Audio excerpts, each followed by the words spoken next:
और बड़ी खबर खटीमा से आपको बता दें, जोशीमठ के मामले में सीएम धामी की ओर से कहा गया है कि पिछले दिनों सर्वेक्षण कार्य चला है, सर्वेक्षण रिपोर्ट के आधार पर काम कर रही है। इस पूरे मामले को लेकर समीक्षा बैठक की गई है। आपदा प्रबंधन विभाग को अलर्ट किया गया है। जोशीमठ को बचाने की हर कोशिश जारी। मुख्यमंत्री ने कहा कि मैं भी जल्द जोशीमठ का दौरा करूंगा। दरअसल जोशीमठ में अचानक मकानों में दरार आ रही है। लोग उत्तराखंड सरकार से खुद के मकान और जीवन को बचाने की गुहार लगा रही हैं। उत्तराखंड सरकार भी ऐसे लोगों की हर संभव मदद करने के लिए आगे आई है। तो वहीं सीएम पुष्कर सिंह धामी ने कहा है कि जोशीमठ के लोगों की पूरी मदद की जाएगी। वो खुद जोशीमठ पहुंचकर हालात का जायजा लेंगे। अब तक यहां से 29 परिवारों को सुरक्षित जगह ले जाया गया है। इसके अलावा दरार पड़ने के बाद खतरे को देखते हुए 2 होटल भी बंद करा दिए गए हैं। दरअसल जोशीमठ से ये मामला सामने आ रहा है। राव शफात अली हमारे साथ बने हुए हैं, हमारे ब्यूरो चीफ। शफात, ये मामला आखिर क्या है? जोशीमठ में अचानक से मकानों में जो दरारें नजर आ रही हैं, ये कब से दिखनी शुरू हुई हैं और मुख्यमंत्री ने जो रिपोर्ट तलब की है उसमें क्या कहा है?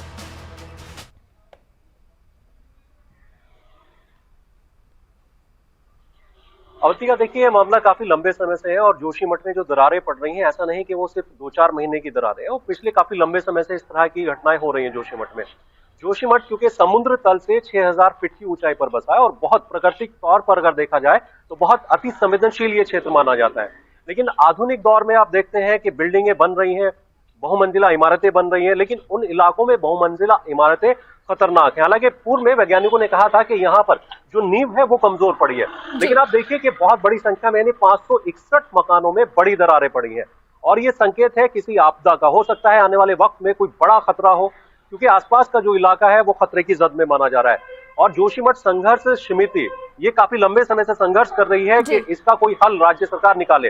राज्य सरकार की ओर से हालांकि देखिए अभी मुख्यमंत्री ने कहा है कि वो 2 दिन के बाद, हो सकता है 1-2 दिन के बाद वो वहां का दौरा करे, लेकिन इससे पहले राज्य सरकार ने 14 लोगों की टीम को नियुक्त किया है। ये टीम जोशीमठ में जाकर के एक्चुअल स्थिति क्या है, धरातल परिस्थिति क्या है, आखिर ये दरारें पड़ क्यों रही है, क्योंकि बहुत सी ऐसी जगह है जहां पानी का रिसाव हो रहा है और पानी का रिसाव होना बहुत खतरनाक है। तो कह सकते हैं कि आने वाले वक्त में ये खतरा अभी बढ़ भी क्योंकि सकता है। जो दरारें हैं, क्योंकि काफी बड़ी बड़ी दरारें हैं जो इस समय दीवारों में पड़ी हुई, मकानों में पड़ी हुई नजर आ रही हैं, कि आने वाले समय में अभी यहाँ पर जो परिवार रह रहे हैं सभी मौत के साए में कहीं ना कहीं रह रहे हैं, तो इनके पलायन की भी कोई व्यवस्था की जा सकती है?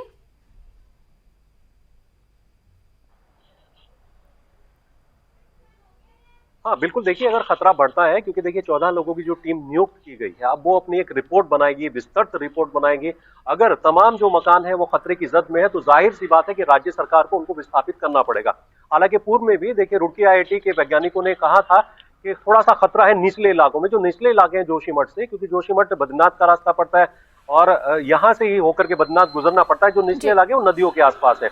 अगर खतरा बढ़ता है तो उन इलाकों में सबसे ज्यादा नुकसान हो सकता है, तो राज्य सरकार हो सकता है कि उन इलाकों को विस्थापित करे। दूसरा, जिन मकानों में दरारें पड़ी हैं उनको भी विस्थापित किया जा सकता है। और ये संघर्ष समिति जो काम कर रही है, वहां पर मांग कर रही है लंबे समय से, हो सकता है कि राज्य सरकार इस पर कोई कदम उठाए, लेकिन इससे पहले तमाम पहलुओं को जांचना चाहती है राज्य सरकार। उन पहलुओं पर नजर रखना चाहती है, उनका परीक्षण करना चाहती है कि आखिर इन दरारों की वजह क्या है। हालांकि कुछ वैज्ञानिकों का मानना है कि नींव बहुत कमजोर होती है। रिपोर्ट कब तक सौंपने के लिए कहा गया है, संक्षेप में बताएं।